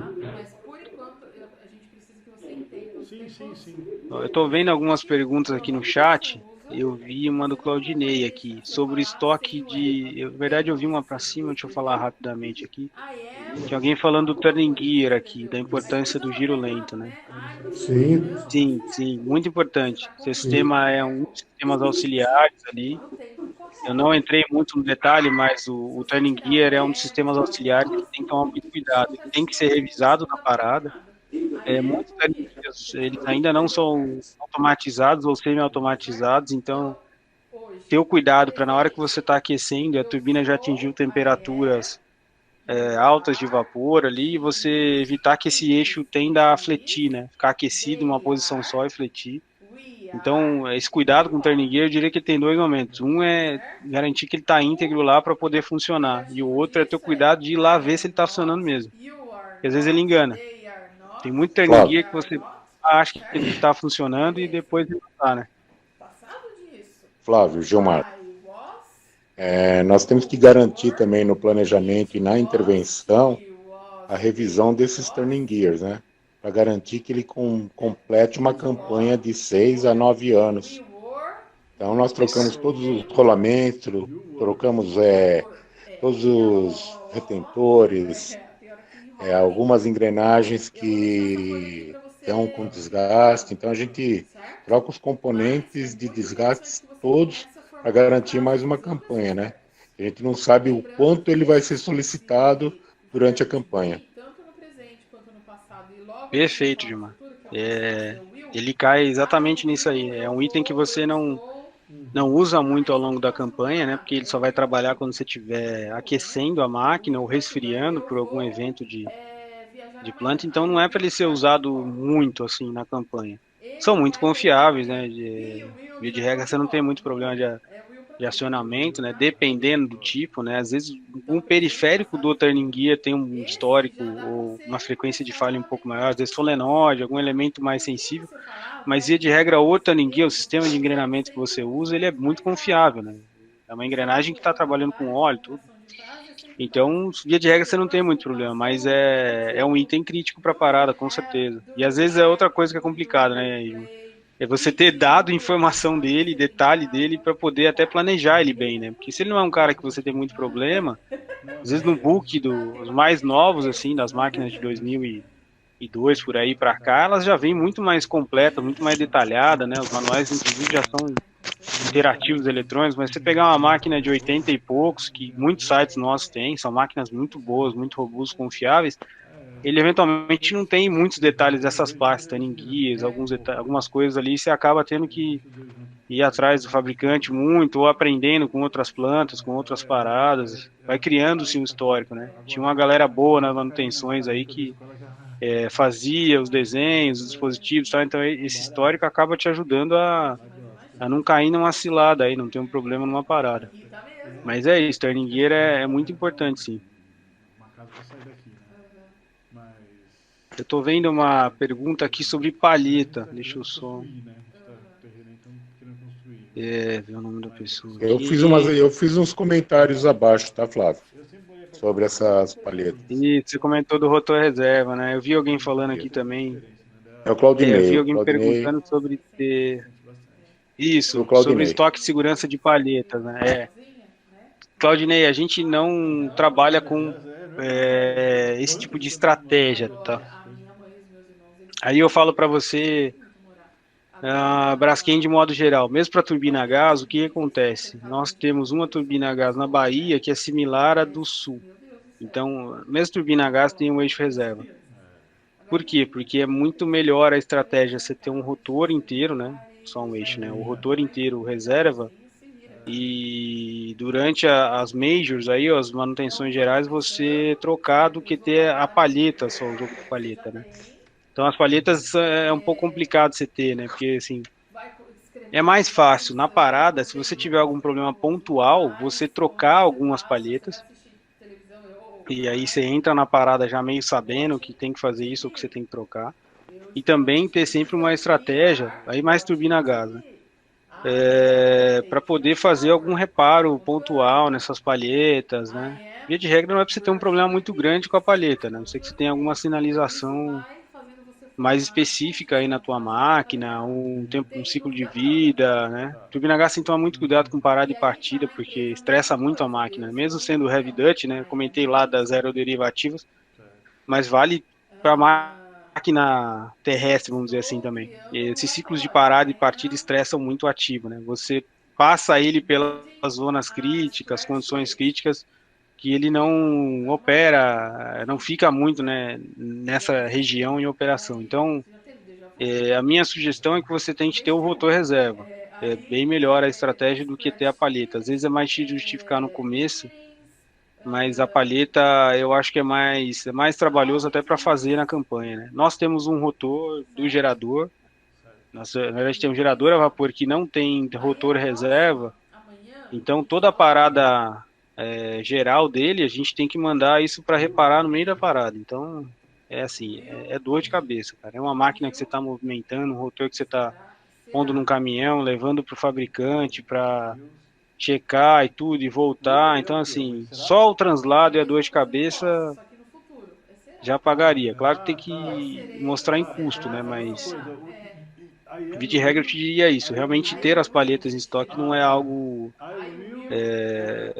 justificável, assim. Ter o rotor reserva, às vezes, é mais do que ter a palheta. O rotor é uma estratégia assim, pô, quais os cenários críticos que eu tenho e que eu posso ter uma falha da máquina a ponto de eu ter que um machucado ou um contato, uma perda de massa em colo de mancal, precisar trocar o rotor. Isso pode acontecer, né? Então, tendo o rotor, a intervenção é muito mais rápida. O tempo de planta parada paga o fato de você ter o rotor reserva. O tempo que você reduz, né? Nós tivemos um exemplo recente, né, Flávio, de uma turbina que desprendeu uma palheta. Se nós não tivéssemos o rotor em estoque, para a gente poder recuperar esse rotor, demorou mais de 3 meses, né? Foi. Até hoje a gente tem rotor que a gente está com alguns processos de reparo mais longos aí, né? Operaram bem, tá tudo certo. Quando você vai fazer uma inspeção, fase 1, fase 2 lá, vai checar um balanceamento, fazer um end, uma partícula magnética, você identifica uma trinca de palheta, alguma coisa assim, aí o reparo fica maior, a peça tem que vir de fora, tudo. Então,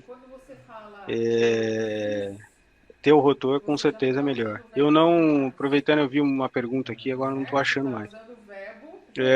O sistema de vapor de selagem, alguém perguntou aqui. Sim, também é um dos periféricos críticos, né? Então, sistema de selagem de óleo, seja também o de gás, mas sistema de selagem de compressores, sistema de selagem de turbinas são bastante críticos aí, são itens que tem que tomar muito cuidado. Então, durante a campanha tem que ter muito cuidado, e é algo que às vezes a gente não olha fora de campanha, porque ele tem disponibilidade para você intervir na campanha. Como eu disse durante alguns slides aí, tem alguns periféricos que você não trabalha com essa ideia de 6, 9 anos, né?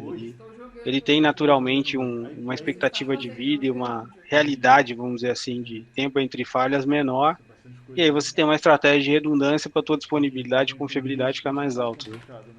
Então, via de regra, sistema de vapor de selagem tem que tomar cuidado sempre, porque para contaminar o óleo e isso impactar na vida do mancal é muito rápido, assim.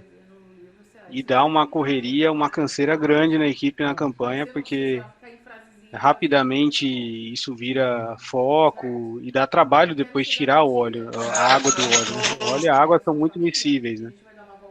Então satura, enche de água, depois você tem que ficar tratando, às vezes tem que fazer uns processos parecidos com a hemodiálise, né? Você vai gastar carga de óleo novo, então enfim, é dor de cabeça, é gasto e é perda de vida de mancal, você pode ter algum problema futuro aí, fortemente. Gerador, então, muito possivelmente você vai ter formação de borra e verniz, né? Meu condomínio está atrasado.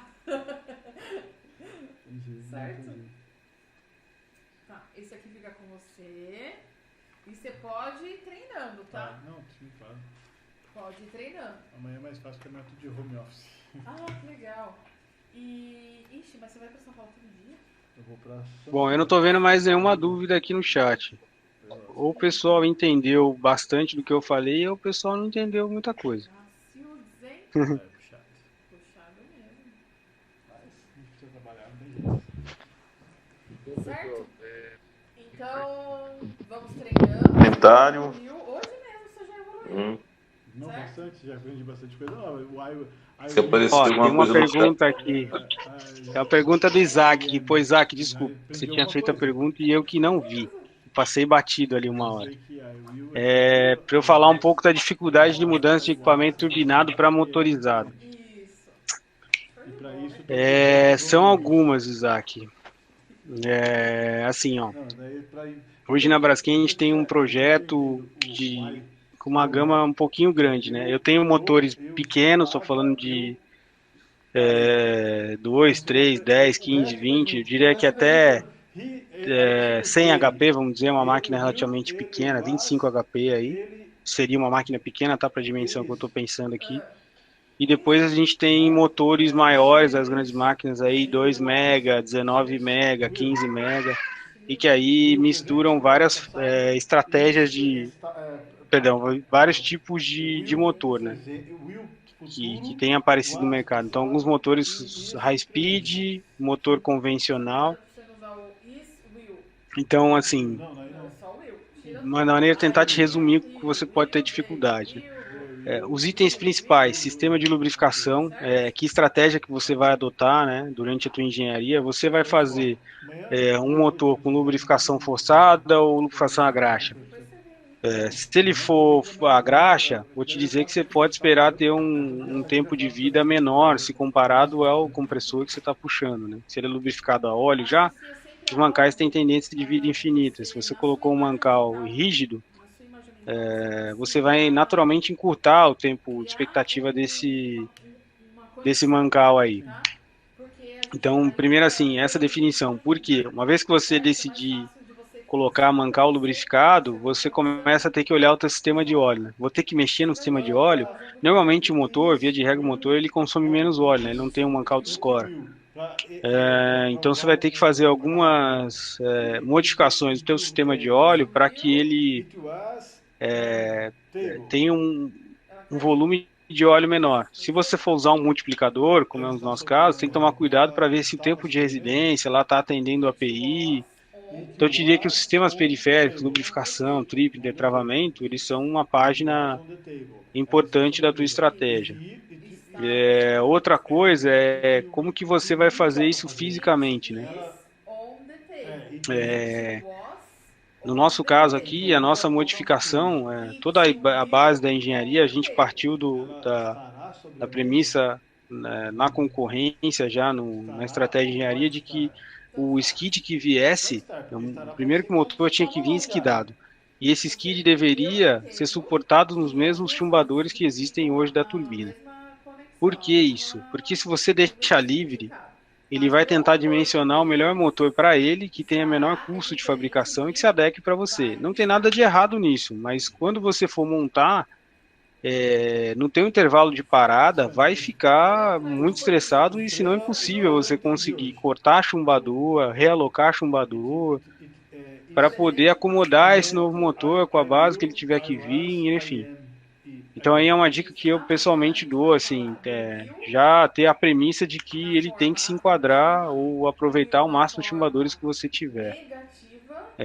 A gente também tem um caso que a gente vai fazer uma extensão de base civil e com multiplicador. Então uma grande regra do jogo é não deixar de garantir que esse motor e esse multiplicador venham esquidados. Isso vai dar um ganho muito grande lá na frente para a montagem, né? Fora isso, tem muitos outros impactos, né? Porque depende, se a máquina está no chão, você pode ter que fazer, como a gente vai ter que fazer aqui, uma extensão de base civil. É uma estratégia. A gente tem algumas máquinas que trabalham com casas elevadas de compressão, que é mais comum, acredito. Essas máquinas, eventualmente você precisa reforçar a estrutura do prédio para que ela suporte, né? Porque o motor ele é calculado muitas vezes para que você suporte a corrente de bloqueio de rotor, né? 8 vezes, se não me engano, a corrente de operação. Alguns fabricantes trabalham com essa medida, né?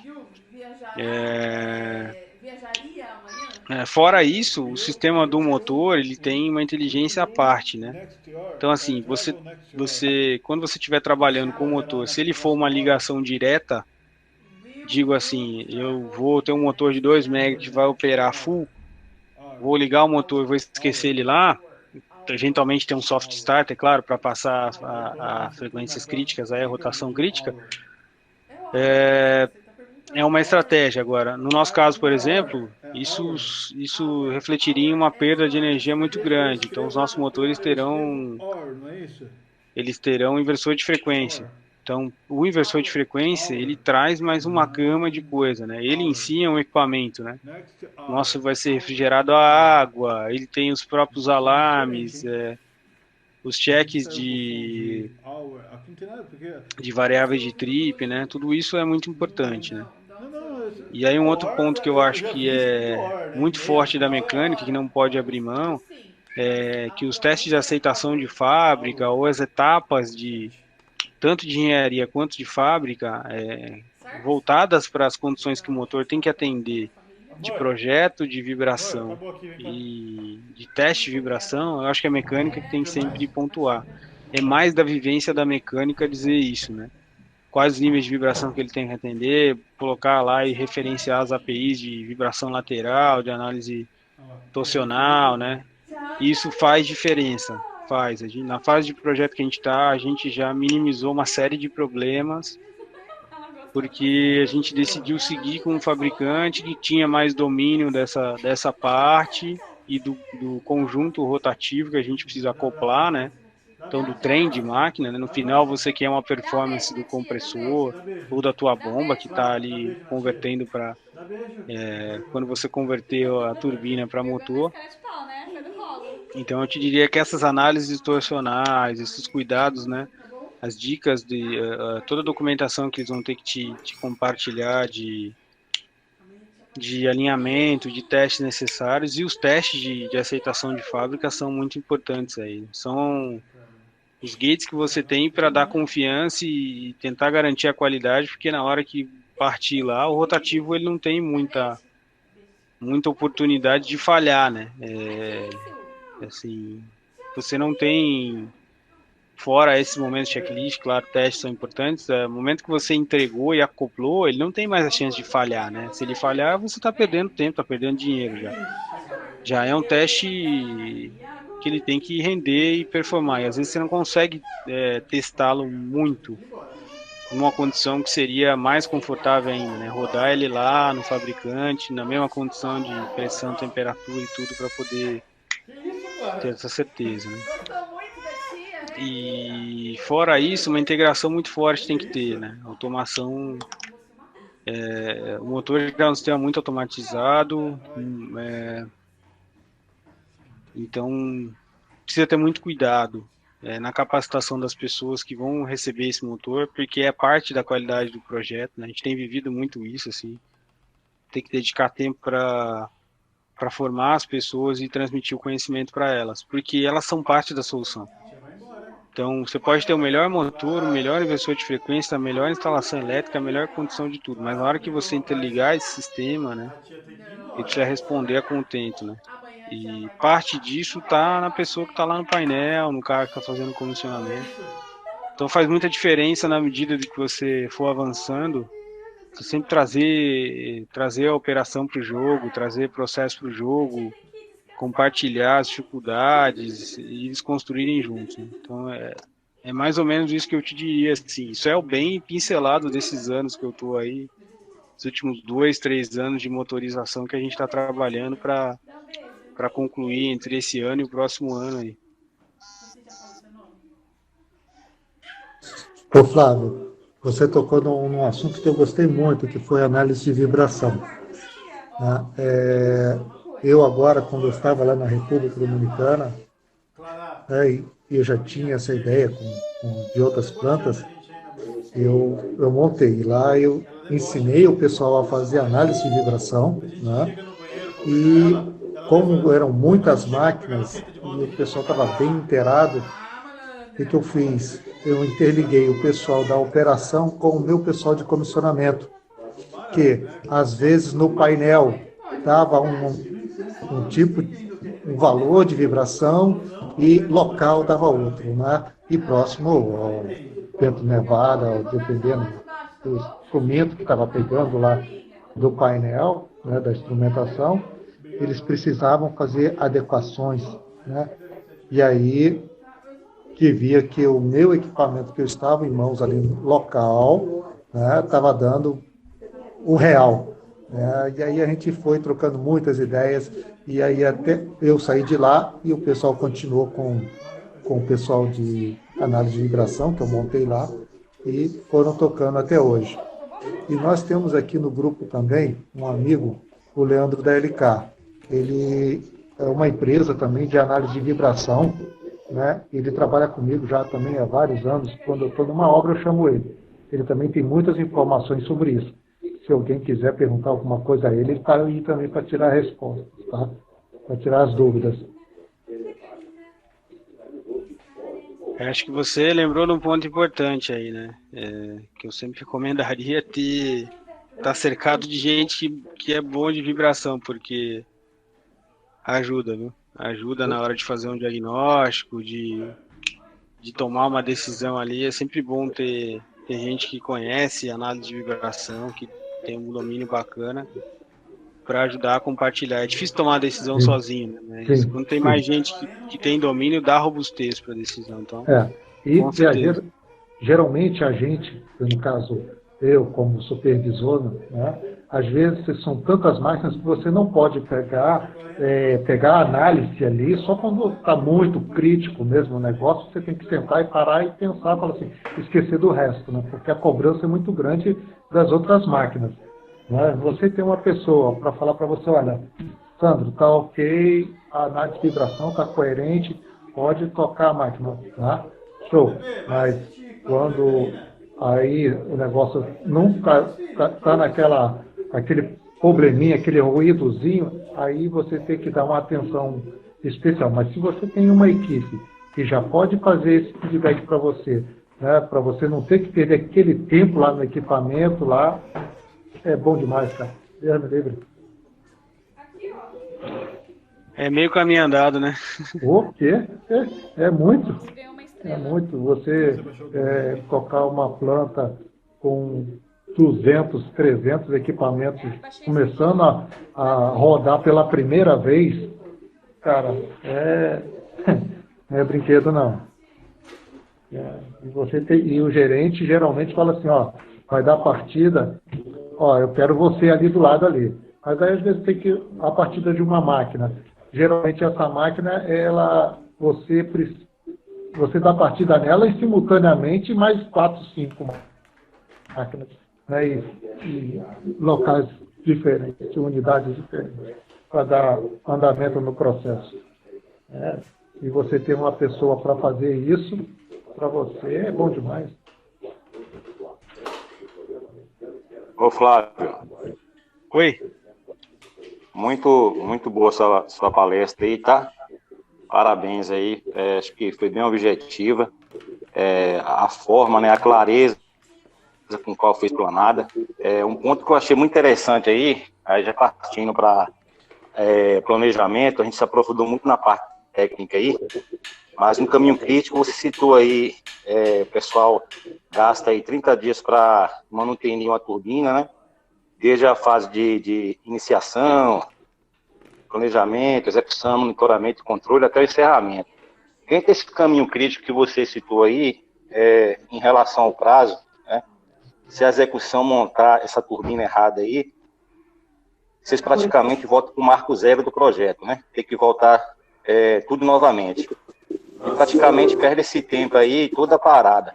Eu gostaria de saber aí um case de insucesso que você teve aí na Braskem, com sua equipe que você coordena aí, e qual foi as lições aprendidas, cara, desse planejamento, vamos dizer assim, que deu errado, né? Porque a gente tenta trabalhar com a meta zero erro, né? Vamos dizer assim, em relação à segurança, a forma que planeja, preparada, enfim.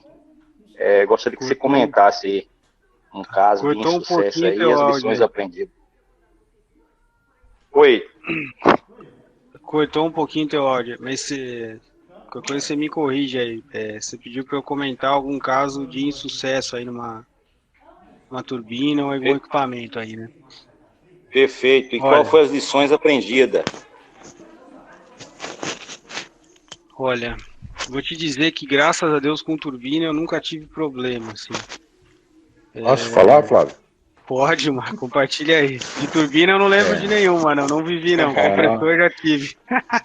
Nós tivemos um caso muito sério, que nós fizemos a intervenção toda da parada, o caminho crítico era as grandes máquinas, né? E essa turbina nós não fizemos revisão geral nela, só fizemos parcial. E durante o processo de partida, nós perdemos as bombas de extração de condensado e o condensado subiu até a turbina, empenou o eixo e travou a turbina. Aí nós tivemos que abrir essa turbina, trocar o eixo, né, com o eixo reserva. Durante a abertura nós mandamos esse eixo para verificação de run-out e balanceamento, questão de 3, 4 dias. Como nós estamos em São Paulo, a gente tem facilidade com empresas que façam esse tipo de serviço. E nós fizemos essa turbina em 10 dias. Entre abrir, trocar o rotor, fazer os ajustes e fechar ela e entregar para a produção. Mas assim, lições aprendidas é complicado porque foi uma falha de processo, de operacional. Não foi uma falha de montagem, né? Ah, entendi, bacana. O que eu tenho de experiência é nessa linha também, assim, com compressor, né? Já teve um problema de presença de líquido na partida e a máquina operou, acho que uma semana depois a gente começou a ter uma série de problemas, aí teve que parar de novo, cara. Então... Não, bacana, é bacana esses desafios aí e principalmente as lições aprendidas aí, né? Os próximos projetos aí, como o amigo aí mencionou em relação à falha operacional, né? Porque esses 10 dias aí pode até mensurar, né? Qual foi o impacto disso aí financeiro nesses 10 dias aí, o quanto que a empresa perdeu, né? Deixou de produzir. Mas, $1,5 milhão de dólares. É $1,5 milhão de dólares dia. $1,5 milhão de dólares dia. Então acho que não precisa falar mais nada, né? Então o impacto é gigante. É gigante. Muito bom, pessoal. Muito obrigado pelo esclarecimento. Bacana demais. Não, eu que agradeço. Queria aproveitar a tua pergunta que você pensou aí, se me permite, você falou de caminho crítico, né? As máquinas, normalmente elas são caminho crítico, né? Como você falou, 30 dias é o usual aí de uma turbina a vapor, uma parada geral, para você fazer bem feito aí, trabalhando bastante nesses 30 dias, né? Então, via de regra, as máquinas são caminho crítico, né? A nossa próxima parada aqui não vai ser porque tem alguns itens que o escopo demanda mais tempo, né? Então, logicamente, eles levaram a bandeira, né? Mas ainda assim, a máquina, eu acho que você sempre tem que ter na cabeça um plano B, um plano C, para quando abrir. E esse cuidado do checklist, do book, ele ajuda muito você, se não praticamente eliminar, minimizar muito esse risco de ter um insucesso na montagem, né? Na hora de fechar o equipamento, vazar um plano de junta, por exemplo. Isso aí acaba com o trabalho, cara. Vazar um plano de junta, se vazar um acoplamento, vazar uma tomada de injeção que seja, né? Mas, assim, outra coisa que eu acho que é legal ter na cabeça é parada, né? A sensação é que a manutenção tem 30 dias. Na verdade, para a máquina, tem bem mais, né? Eu te diria facilmente aí que os 60 dias que governam ali, os 15 primeiros, quando você está nos últimos 15 últimos dias de parada, que você está parando o site, né? Você está cuidando, a máquina está no limiar ali de redução de carga para você poder parar de forma segura. Então esses últimos cuidados para não ter nenhum problema de nada danificar, você não perder alguns equipamentos que podem roubar a atenção do teu time ali na parada, e aqueles 15 dias que você está partindo, especificando um cracker e tal, são bem complicados, cara. Gilmar tá aí, a gente já chegou a dobrar na entrada da parada, alguns dias no meio da parada dobra também, chega no final da parada, muda de turno. tá um dia de manhã, sai para descansar 3, 4 horas da tarde, volta 8 horas da noite para partir a máquina, porque é o que você fala, o que uma outra pessoa comentou aqui, né? O gestor ele está partindo o site, então não é que ele partiu um compressor e daqui um dia você vai partir o outro. Às vezes tem, mas às vezes você tem um na sequência do outro.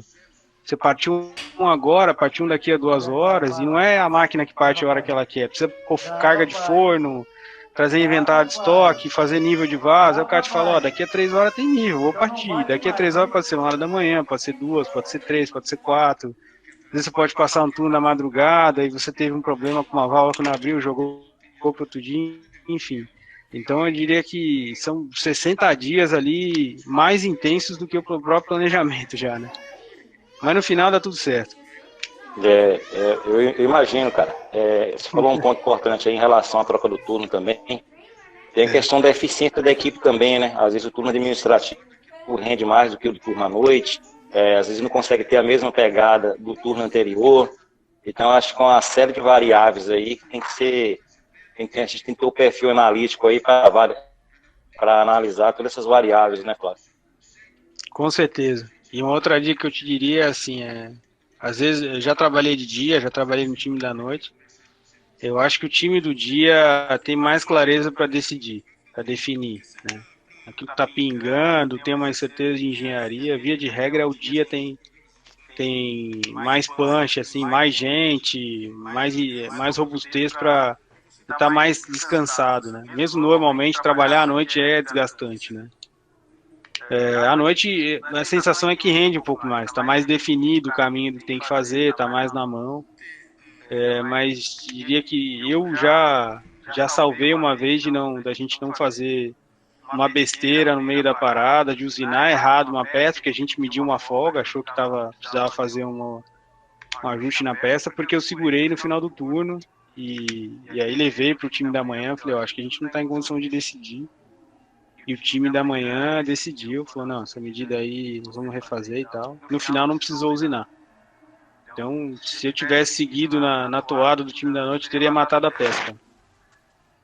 Então, às vezes você levar algumas horas a mais engenheirando, mesmo que seja numa passagem de turno, né? Como já aconteceu ao contrário, já tive de dia e ajudei a salvar. Mas às vezes levar a decisão para o dia, compartilhar, porque às vezes à noite você tá sozinho, né? Você tá liderando uma máquina, você tá sozinho. De dia você tem outras opiniões, tem outras experiências. Às vezes só do bater de olho de alguém e falar, não, peraí, isso eu já sofri, cara. Não precisa fazer desse jeito. Ou tirar essa medida aí.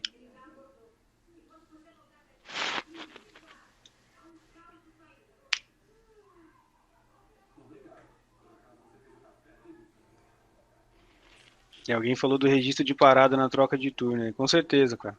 O livro de turno é muito importante. Queria aproveitar, eu vi um comentário aqui, alguém me perguntou um complemento da motorização. Eu vi alguém falando da parada da Bahia, né, da motorização lá. Eu tive lá também,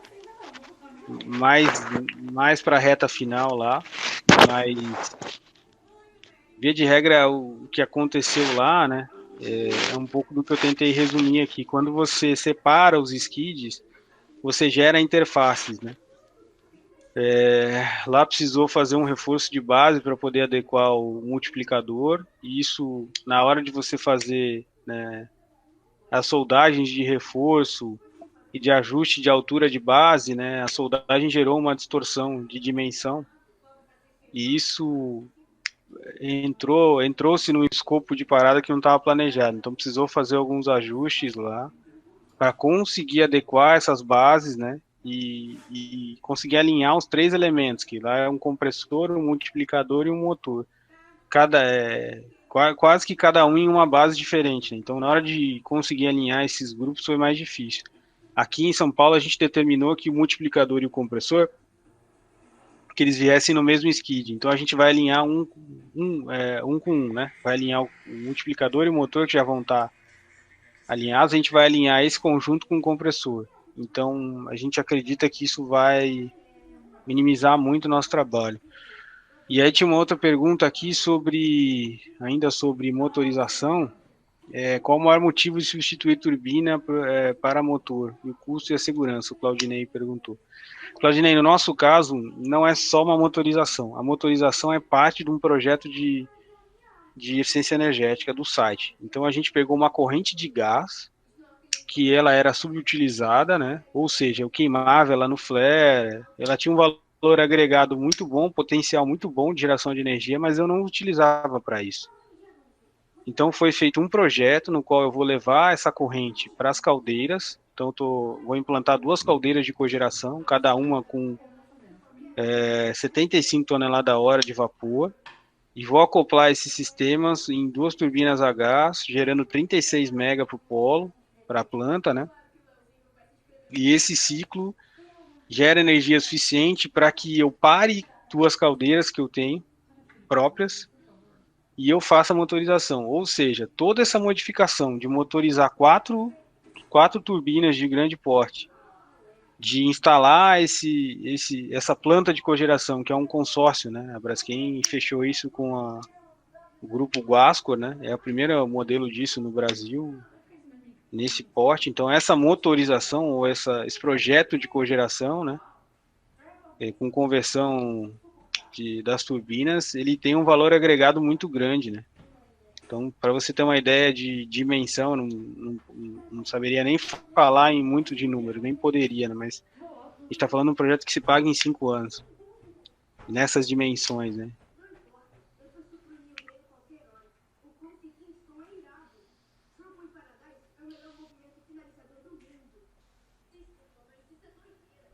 Você colocou da cogeração, sim, mas depende, tá? Só para tomar cuidado, porque quando a gente fala de